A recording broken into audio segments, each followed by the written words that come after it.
नमस्कार। रेडियो साथीको विशेष प्रसारणमा दैनिक प्रस्तुति कोरोना सेरेफेरमा हार्दिक स्वागत गर्छु। प्राविधिक साथी वन्दन आचार्यसँगै म जियार धिताल।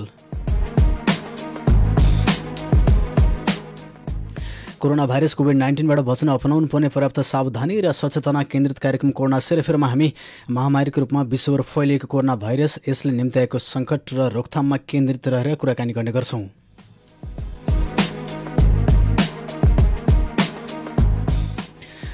सँगसँगै कोरोना भाइरस कोभिड-19सँग सम्बन्धित पछिल्लो तथ्याङ्कको बारेमा जानकारी पनि गराउँछौँ। रेडियो साथी 98.6 मेगाहर्जको फ्रिक्वेन्सी मार्फत सुन्न सक्नुहुनेछ प्रत्यक्ष रूपमा रेडियो साथीको प्रसारणलाई। सँगसँगै radiosaathi.com लगइन गरेर अनलाइन मार्फत विश्वभर सुन्न सक्नुहुनेछ। कार्यक्रम कोरोना सेरेफेरोलाई हामीले फेसबुक टाइमलाइनमा पनि छोडेका छौँ। सँगसँगै यहाँहरू इन्टरनेटको पहुँचमा हुनुहुन्छ भने प्ले स्टोरमा गएर रेडियो साथीको आफ्नै मोबाइल एप छ, त्यहाँ गएर डाउनलोड गरेर पनि सुन्न सक्नुहुनेछ, अथवा हाम्रो पात्रो एप्समा पनि गएर यहाँले रेडियो साथी सर्च गरेर रेडियो साथीको विभिन्न प्रसारणहरू यहाँको सुविधाअनुसार सुन्न सक्नुहुनेछ।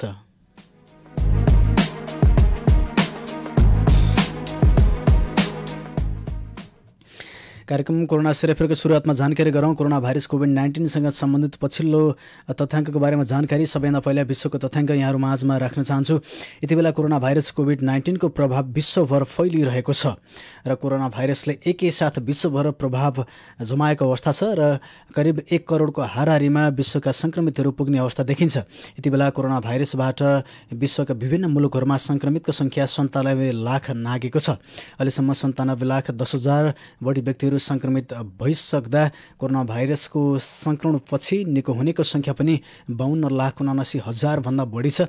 यस अर्थमा 50% भन्दा बढी व्यक्तिहरू निको भएर घर फर्किसक्नु भएको छ। महामारीको रूपमा फैलिएको कोरोना भाइरसको सङ्क्रमितहरूमध्ये आधाभन्दा बढी सङ्क्रमितहरू निको भएर घर फर्कनु सुखद पक्ष हो भने कोरोना भाइरसकै कारण विश्वभर ज्यान गुमाउनेको सङ्ख्या पनि 4,91,000 भन्दा बढी छ। यसले सबैलाई झस्काउँछ र सजग रहन, सचेत रहन जरुरी पनि छ। सँगसँगै 39,38,000 बढी व्यक्तिहरू उपचारको क्रममा हुनुहुन्छ र अमेरिकामा मात्र सङ्क्रमितको सङ्ख्या 25 लाख नागेको छ। त्यस्तै अमेरिकापछि ब्राजिलमा सबैभन्दा धेरै सङ्क्रमित हुनुहुन्छ। दोस्रो नम्बरमा रहेको ब्राजिलमा सङ्क्रमितको सङ्ख्या 12,33,000 नागेको छ। त्यस्तै तेस्रो नम्बरमा रहेको रसियामा सङ्क्रमितको सङ्ख्या 6,13,000 भन्दा माथि छ। त्यस्तै छिमेकी राष्ट्र भारतमा समेत कोरोना भाइरसको प्रभाव बढिरहेको छ र भारत सङ्क्रमित देशको 4थो नम्बरमा छ र विशेष गरेर पछिल्लो समयमा भारतमा सङ्क्रमितहरू हजारौँको सङ्ख्यामा थपिरहेको अवस्था छ। 15,000 भन्दा बढी व्यक्तिहरू एकै दिन दैनिक रूपमा थपिरहँदाखेरि भारतमा सङ्क्रमितको सङ्ख्या 4,91,000 पुगिसकेको छ। 5 लाखको हाराहारीमा सङ्क्रमितहरू पुगिरहँदाखेरि भारत चाहिँ केही समय अगाडिदेखि सङ्क्रमित देशको 4थो नम्बरको सूचीमा छ र भारतमा जनसङ्ख्याका हिसाबले अझ धेरै सङ्क्रमितहरू फैलिन सक्ने अनुमान समेत गरिराखिएको छ र हिजो मात्र भारतमा थप 18,185 जना व्यक्तिहरूमा सङ्क्रमण देखिएको छ र एकै दिन 18,000 सङ्क्रमितहरू थपिँदा 13,000 बढी सङ्क्रमितहरू निको भएर घर समेत फर्किनु भएको छ भने 401 जनाले एकै दिन हिजो ज्यान गुमाएको तथ्याङ्क भारतमा छ र भारतमा सबैभन्दा धेरै सङ्क्रमितहरू महाराष्ट्रमा हुनुहुन्छ। महाराष्ट्रमा मात्र 1,47,000 बढी व्यक्तिहरू सङ्क्रमित हुनुहुन्छ। त्यस्तै दिल्ली, तमिलनाडु, गुजरात जस्ता प्रदेशहरूमा कोरोनाको सङ्क्रमण फैलिरहेको छ। नेपालसँग सिमाना जोडिएको पश्चिम बङ्गालमा सङ्क्रमितको सङ्ख्या 15,648 रहेको छ भने 475 जना हिजो मात्र थपिनु भएको छ। यसरी भारतको प्रभाव नेपालमा समेत देखिरहेको छ र नेपालमा कोरोना सङ्क्रमितको सङ्ख्या अहिले 11,000 नागेको छ र हिजो मात्र 11,162 जना सङ्क्रमितहरू पुगेको तथ्याङ्क स्वास्थ्य तथा जनसङ्ख्या मन्त्रालयले गराएको छ र हिजो मात्र थप एकै दिन 434 जना सङ्क्रमितहरू थपिँदाखेरि नेपालमा कुल सङ्क्रमितको सङ्ख्या 11,162 पुगेको छ भने हिजो एकै दिन निको भएर घर फर्किनेको सङ्ख्या समेत 312 रहेको थियो भने हिजो मात्र थप 2 जनालाई कोरोनाको सङ्क्रमणपछि ज्यान गुमाएको अवस्था छ र ज्यान गुमाउनेको सङ्ख्या पनि नेपालमा 26 पुगेको छ र अहिलेसम्म कोरोनाको सङ्क्रमणपछि 2,650 जना व्यक्तिहरू चाहिँ निको भएर घर फर्कँदा 8,486 जना व्यक्तिहरू उपचारको क्रममा हुनुहुन्छ। सँगसँगै पछिल्लो समयमा क्वारेन्टाइनमा बस्ने व्यक्तिहरूको सङ्ख्या घटिरहेको छ। यो सुखद पक्ष हो। भारत लगायतका तेस्रो मुलुकहरूबाट रहेका नेपालीहरू नेपाल फर्कने क्रम बढेसँगै नेपालमा कोरोना सङ्क्रमितहरू नेपालमा चाहिँ क्वारेन्टाइनमा बस्ने व्यक्तिहरूको सङ्ख्या बढेको थियो, तर अहिले पछिल्लो समयमा समयमा दैनिक रूपमा घट्दै आइरहेको छ र अहिले 74,022 जना व्यक्तिहरू क्वारेन्टाइनमा रहेको तथ्याङ्क छ। त्यस्तै नेपाल सरकारले PCR परीक्षणको सङ्ख्या झन्नै 2 लाखको हाराहारीमा गरेको तथ्याङ्क छ। अहिलेसम्म 1,79,737 वटा PCR का नमुना परीक्षण हिजो बेलुकासम्म गरिसकेको तथ्याङ्क छ र नेपालले पछिल्लो समयमा चाहिँ परीक्षणको दायरा बढाएसँगै सङ्क्रमितहरू थपिँदै गएको यो तथ्याङ्क छ र यो सुखद पक्ष पनि हो यस अर्थमा कि समस्या अथवा सङ्क्रमितहरू पत्ता लगाउनको लागि परीक्षणको सङ्ख्या बढाउनुको विकल्प छैन र नेपालको समग्र अवस्थाको जानकारी सँगसँगै यहाँले जानकारी गराउँ।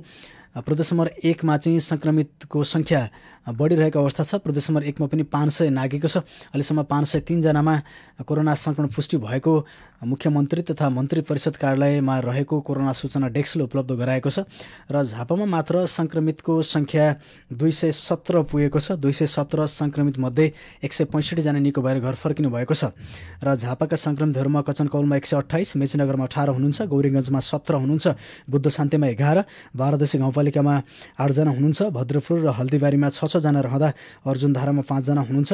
त्यस्तै कन्काई र गौराधमा 4 जना रहँदा दमक नगरपालिकामा 3 जना हुनुहुन्छ भने झापा गाउँपालिका, बिर्तामोड नगरपालिका र शिव शताक्षी नगरपालिकामा 2 जना सङ्क्रमित रहँदा कमल गाउँपालिकामा 1 जना हुनुहुन्छ। यसरी झापामा मात्र कुल सङ्क्रमितको सङ्ख्या 217 रहँदा 165 जना व्यक्तिहरू निको भएर घर फर्किनु भएको तथ्याङ्क कोरोना सूचना डेस्कले जानकारी गराएको छ।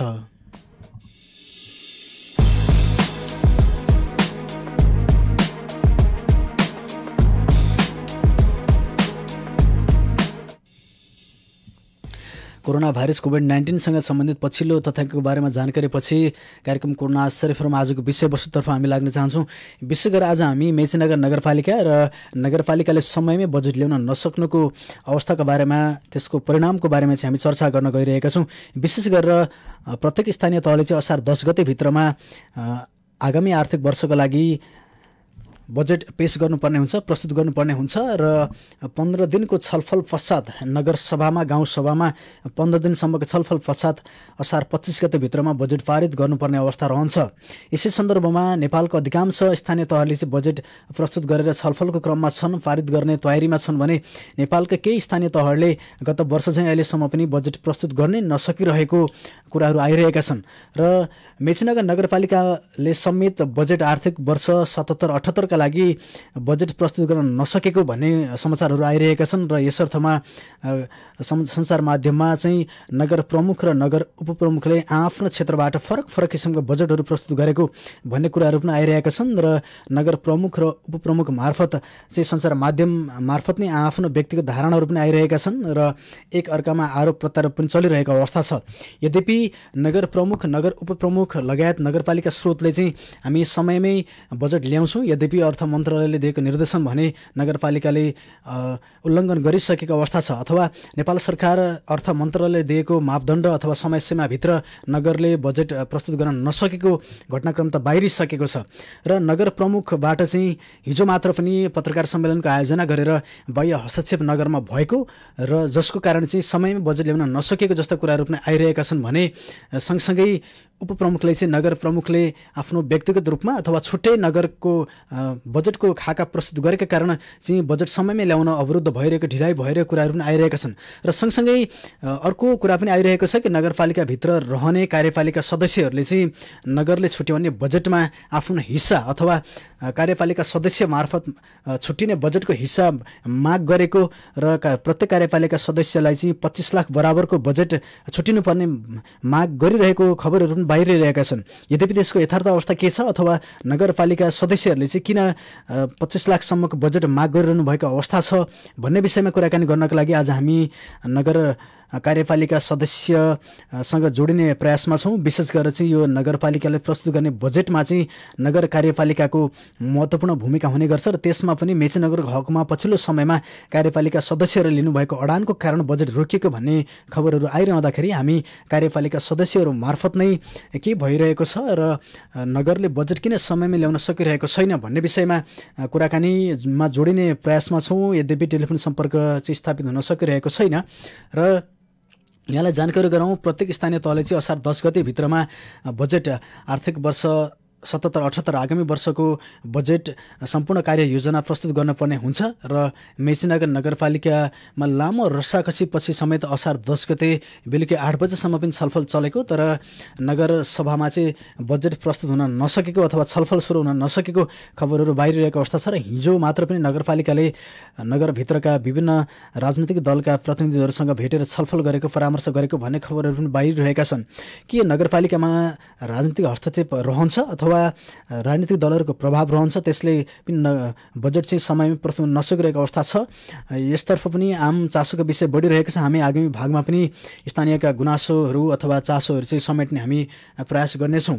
कार्यक्रम कोरोना सेरेफरमा आज हामी मेचीनगर नगरपालिका केन्द्रित रहेर समयमै चाहिँ किन बजेट प्रस्तुत गर्न सकिएन, नगरपालिकाले किन प्रस्तुत गर्न सकेन भन्ने विषयमा हामी कार्यपालिका सदस्यसँग हामी जोडिने प्रयासमा छौँ र विशेष गरी प्रत्येक स्थानीय तहले चाहिँ असार 10 गते भित्रमा नै बजेट प्रस्तुत गर्नुपर्ने प्रावधानलाई मेचीनगर नगरपालिकाले चाहिँ समयमै बजेट प्रस्तुत गर्न नसकेको कुराहरू आइरहँदाखेरि हामी कार्यपालिका सदस्यहरू मार्फत अवरोध भइरहेको त होइन भन्ने विषयमा पनि हामी सजग छौँ, अथवा यसको निश्चित मापदण्ड समेत रहन्छ र यसमा चाहिँ कार्यपालिका सदस्यहरू कस्तो भूमिका रहिरहेको छ र अबको भूमिका कस्तो रहन्छ, नगरपालिकालाई सिङ्गो नगर नेतृत्वलाई चाहिँ सहकार्य गर्नका लागि कस्तो भूमिका रहन्छ भन्ने विषयमा केन्द्रित रहेर हामी कुराकानी गर्ने प्रयासमा छौँ। हामी मेचीनगर नगरपालिका कार्यपालिका सदस्य टिकाराम मगराइतीसँग जोडिने प्रयासमा छौँ। यद्यपि टेलिफोन सम्पर्क स्थापन हुन नसकिरहेको जानकारी प्राविधिक साथीहरूले गराउँदै हुनुहुन्छ। यदि हाम्रो प्रत्यक्ष प्रसारण चाहिँ सुनिरहनु भएको छ भने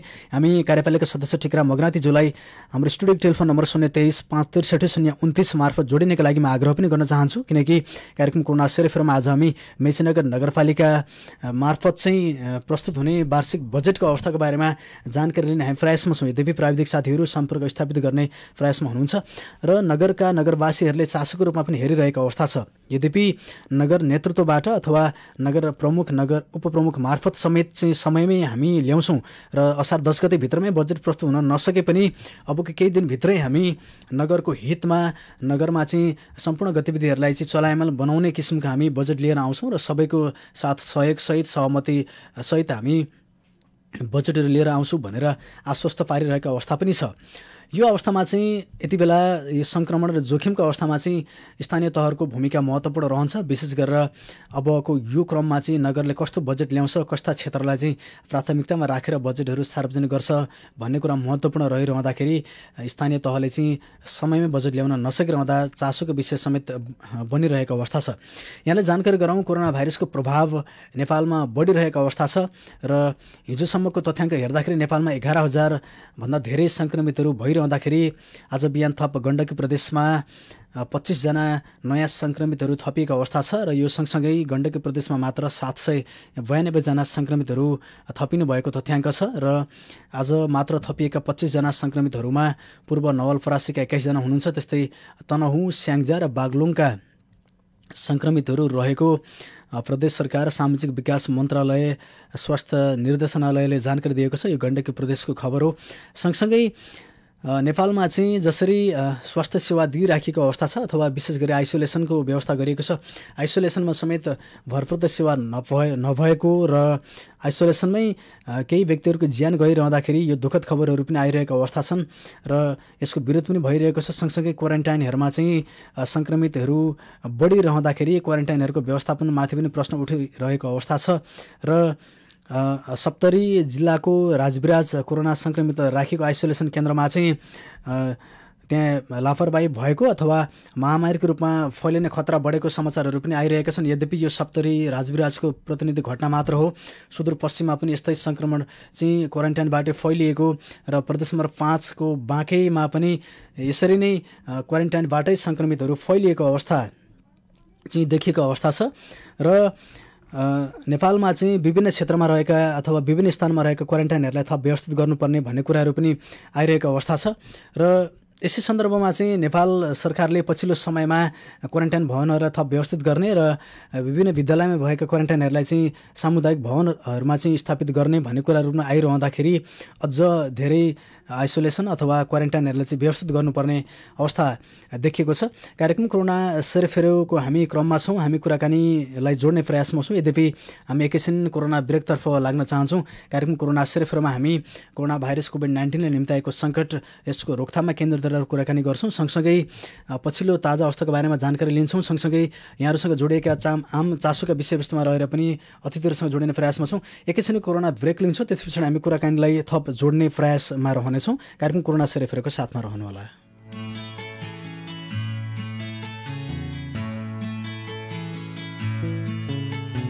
विश्व नै आज त्रसित भाछ, विनाशकारी कोरोना छ।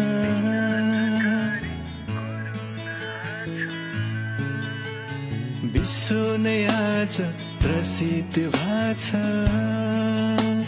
विनाशकारी कोरोना छ।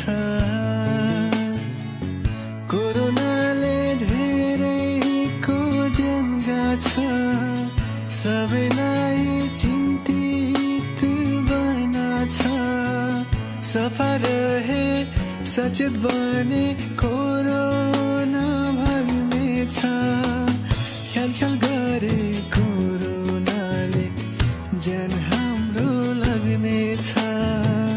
ख्याल ख्याल गरे कोरोनाले ज्यान हाम्रो लाग्नेछ। सबैले नै कोरोनाको सावधानी अपनाऊ। हल्लै हल्लामा कोरोनाको आतंक नमचाऊ।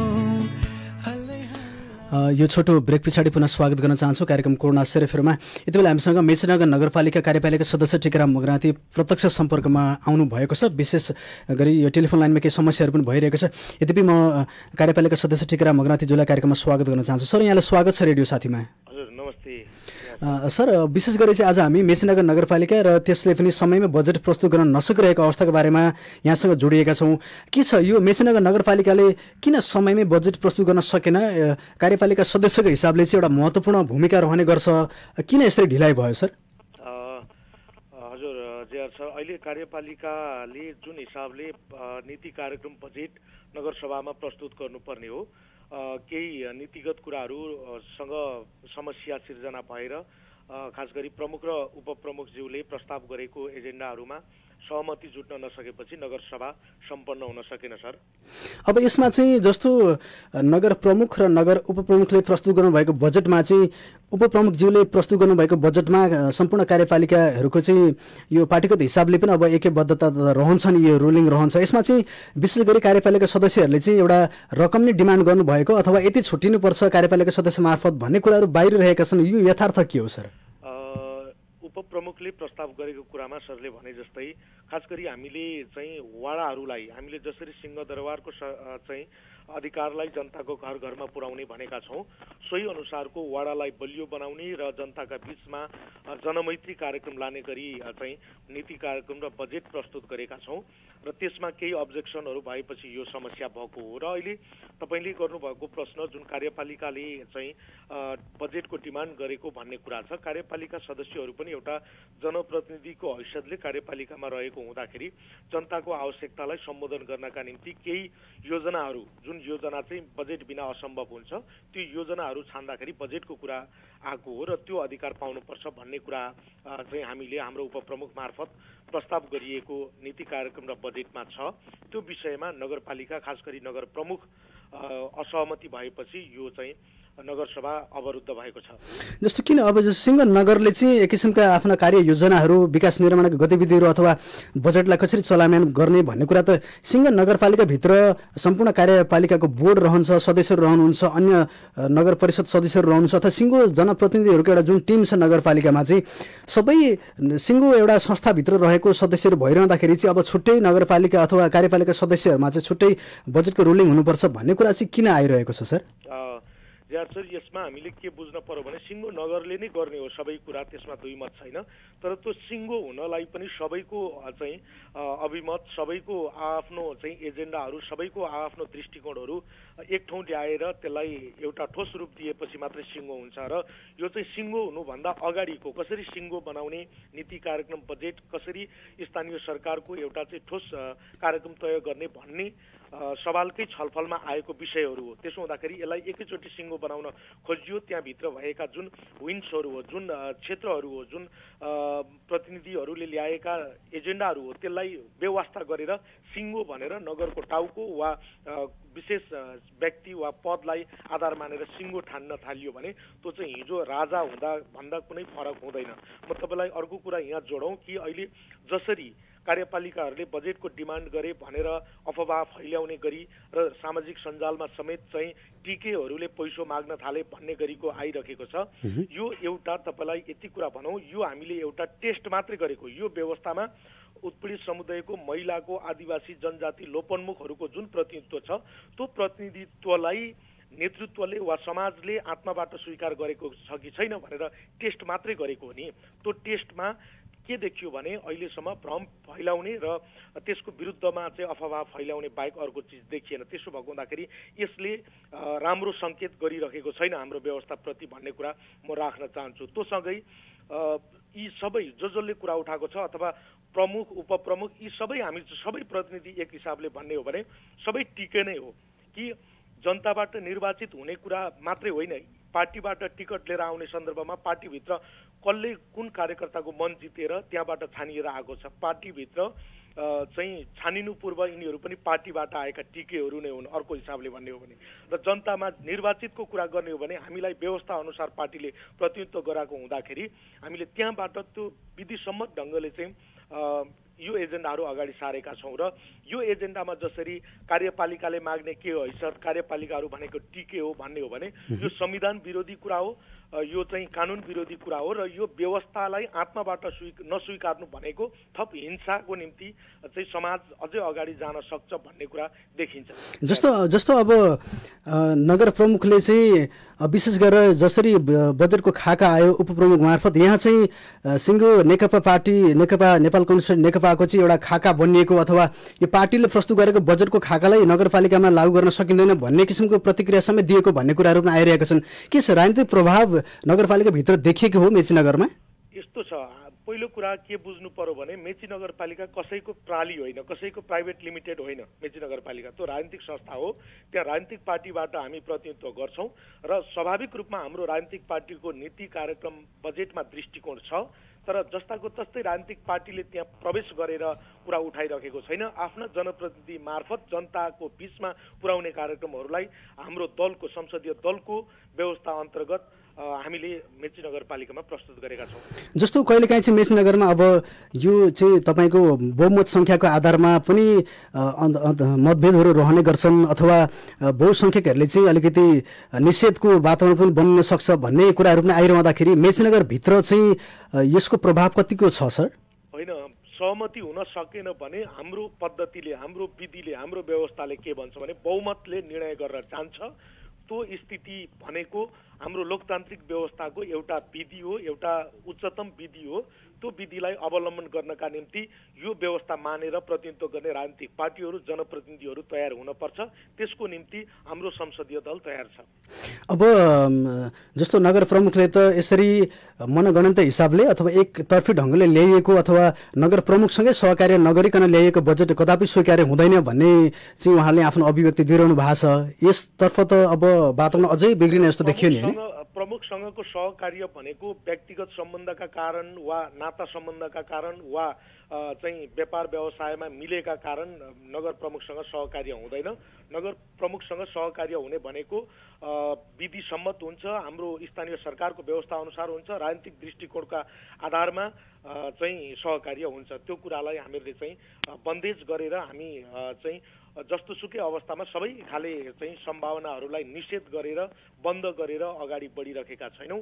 राजनीतिक हिसाबले र संवैधानिक हिसाबले, कानुनी हिसाबले नगर प्रमुखसँग सहकार्य हुन्छ। अब चाहिँ जस्तो यति बेला सबै श्रोताहरूले सुनिरहनु भएको छ, आम नगरवासीहरू चाहिँ चासोमा हुनुहुन्छ, नगरले किन समय बजेट ल्याउन सकेन, कतै अब अर्थ मन्त्रालयले दिने बजेट अथवा अनुदानको कुराहरू रोकिने हुन् कि भन्ने कुराहरूको चिन्ता पनि थपिरहँदाखेरि चाहिँ अब सबै श्रोताहरू नगरवासीलाई त कुन पार्टीको हुनुहुन्छ, प्रमुख उपप्रमुख कुन पार्टीको नेतृत्व गर्नुहुन्छ, उहाँहरूको जस्तो खाका रहन्छ, कस्तो रुलिङ हुन्छ, बहुमत अल्पमततर्फ त आम नगरवासीको ध्यान जाँदैन, मात्र के रहन्छ भने सिङ्गो नगरपालिका त्यहाँका जनप्रतिनिधिले समय बजेट ल्याउन सकेनन् भन्ने मेसेज जान्छ नि सर। हो, हामी एकदम जेआर सर तपाईँले उठाएको प्रश्नप्रति एकदम हामी धेरै संवेदनशील छौँ। हामी नगरवासीको हितकै निम्ति हामीले नगरपालिकामा स्थानीय सरकारमा प्रतिनिधित्व गरेको हो।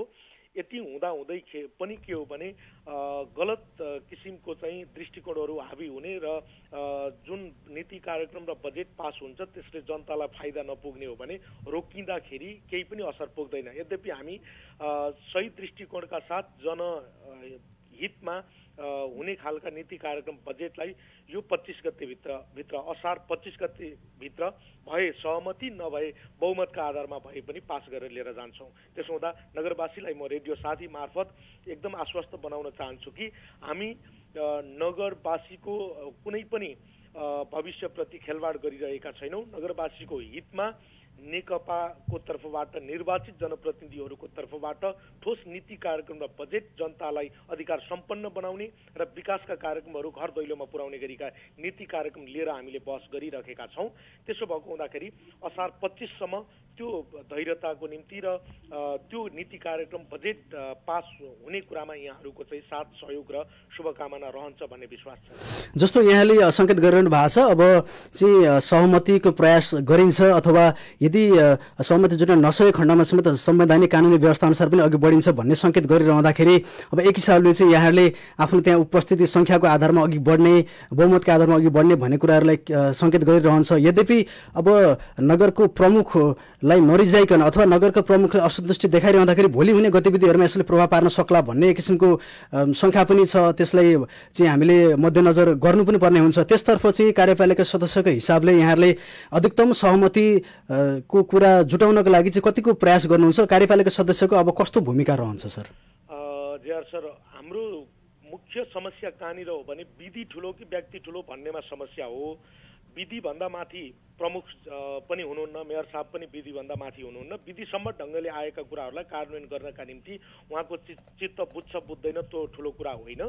मुख्य कुरा विधिसम्म छ कि छैन भन्ने कुरा हो। विधिसम्म हिँड्दाखेरि उहाँको अब्जेक्सन रह्यो भने त्यसको जवाफ उहाँले दिनुपर्छ। अब के भन्नुहुन्छ अन्त्यमा चाहिँ श्रोताको लागि चाहिँ यो बजेट कहिलेसम्ममा आउला र चाहिँ नगरले प्रस्तुत गर्ने बजेटले चाहिँ सबै क्षेत्र सबै वडामा चाहिँ यो भ्रष्टाचार मुक्त र समयमै कार्यान्वयन हुने किसिमका गतिविधिहरू, विकास गतिविधि, अन्य प्राथमिकतामा रहेका क्षेत्रहरूलाई चाहिँ नगरले कसरी समेट्छ, के भन्नुहुन्छ सर? जेआर सर, खास गरी अहिले जुन हिसाबले चाहिँ राजनैतिक हिसाबले खिचातानी भयो र नीति कार्यक्रम बजेटमा चाहिँ समस्या भयो भन्ने कुरा चाहिँ अब बाहिर आउन सक्छ। म त्यसका सन्दर्भमा के भन्छु भने हामीले हिजो जनताले पाएको नगरपालिकामा विकासका योजनाहरू सञ्चालन गर्दाखेरि जनताले पाएको दुःखप्रति संवेदनशील भएर त्यसलाई अनुशासित बनाउने, त्यसलाई सुशासनतर्फ लाने, भ्रष्टाचारलाई न्यूनीकरण गर्ने, किसानको घर दैलोमा चाहिँ कृषिका कार्यक्रमहरू लाने र वाडाबाटै धेरै कामहरू सम्पादन गर्ने गरी नीति कार्यक्रम बनाएर अगाडि बढेका छौँ। त्यसो भएको हुँदाखेरि यी विषयहरूको छलफलले केही समय त लिन सक्छ, तर यो सकारात्मकताकै निम्ति, यो विकासकै निम्ति, यो समृद्धिकै निम्ति यो छलफल हो भन्ने कुराको निम्ति पनि अपिल गर्न चाहन्छु र त्यसमा आम नगरवासीको साथ सहयोगको निम्ति पनि अपिल गर्न चाहन्छु। जेआर सर, हुन्छ सर, समय दिनुभयो। यहाँलाई रेडियो साथीको तर्फबाट धेरै धन्यवाद दिन चाहन्छु। हस्, धन्यवाद। हुन्छ। यति बेला हामीसँग मेचीनगर नगरपालिका कार्यपालिका सदस्य टिकाराम मगराती प्रत्यक्ष टेलिफोन सम्पर्कमा जोडिनु भएको थियो। विशेष गरेर मेचीनगर नगरपालिकाले समय सीमाभित्रै असार 10 गते भित्रमा नै पेश गर्नुपर्ने बजेट प्रस्तुत गर्न नसकिरहँदाखेरि वडामा जाने बजेट र कार्यपालिका सदस्य मार्फत छुटिने बजेटको कुरामा चाहिँ सन्दर्भ नमिलिरहँदा बजेट समयमै आउन नसकेको भन्ने कुराहरू बाहिर रहँदा हामीले कार्यपालिका सदस्यसँग धारणा बुझ्ने प्रयास गरौँ र उहाँले अधिकतम सहमतिको प्रयास गरिने कुराको जानकारी गराउनु भएको छ। सँगसँगै अब चाहिँ सहमति सहकार्य हुँदाहुँदै पनि यदि समय समयभित्र बजेट ल्याउन नसक्ने अवस्था बन्यो भने कानुनी प्रावधान अनुसार चल्नुपर्ने र सहमति र बहुमतका आधारमा समेत बजेट समयमै प्रस्तुत हुने सङ्केत गर्नुभएको छ। हामी आग्रह अनुरोध गर्छौँ मेचीनगर नगरपालिका चाहिँ विशेष गरेर यो देशकै सबैभन्दा ठुलो नगरपालिका, जनसङ्ख्याको हिसाबले सबैभन्दा ठुलो जनसङ्ख्या र बजेटको हिसाबले पनि लगभग मेचीनगर नगरपालिका देशकै ठुलो नगरपालिकामा पर्छ र यो उपमहानगरपालिकासम्म चाहिँ सकारात्मक अथवा सन्तुलन राख्ने बजेटको हिस्सा मेचीनगरमा रहन्छ अथवा मेचीनगरको बजेट चाहिँ उपमहानगरपालिकासँग बराबर हुने रकम बराबरको चाहिँ ठुलो बजेट छ मेचीनगरमा र मेचीनगर नगरपालिकाले चाहिँ अब आगामी वर्षको लागि प्रस्तुत हुने बजेटमा अथवा नगरभित्रमा के कस्ता गतिविधिहरू विकास गतिविधिहरू कसरी सञ्चालन गरिन्छ भन्ने विषयमा चाहिँ आगामी वर्षको लागि प्रस्तुत हुने बजेटले महत्त्वपूर्ण भूमिका खेल्ने गर्छ र यसमा चाहिँ नगर सजग रहँदै सतर्क रहँदै सबै नगरमा प्रतिनिधित्व गर्ने जनप्रतिनिधिहरूको चाहिँ सहमति सहकार्यमा चाहिँ बजेट प्रस्तुत गर्न सकोस् हाम्रो पनि यही कामना छ र सम्पूर्ण नगरवासीको पनि चिन्ता र चासोको विषय यही छ कि नगरले समयमै संवैधानिक व्यवस्थाअनुसार नै बजेट सार्वजनिक गर्न सकोस् र आगामी वर्ष अझ धेरै उच्च प्राथमिकताका साथ विकास निर्माण कृषि लगायतका क्षेत्रमा चाहिँ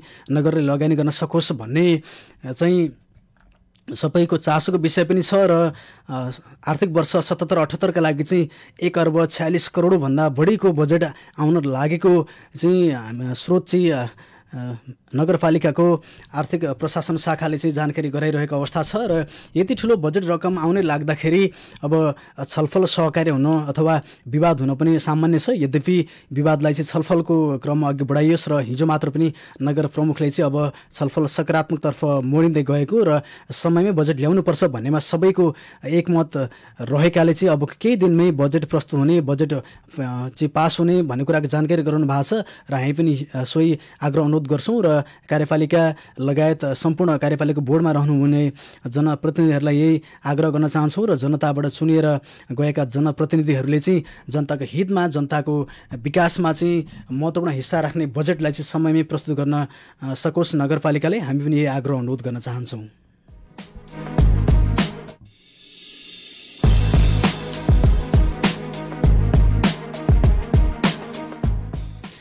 कार्यक्रम कोरोना सेरिफहरूको हामी अन्त्यतिर छौँ। आगामी भागमा समेत यहाँहरूसँग जोडिएका विविध विषयवस्तुमा केन्द्रित रहेर हामी कुराकानी गर्ने नै छौँ।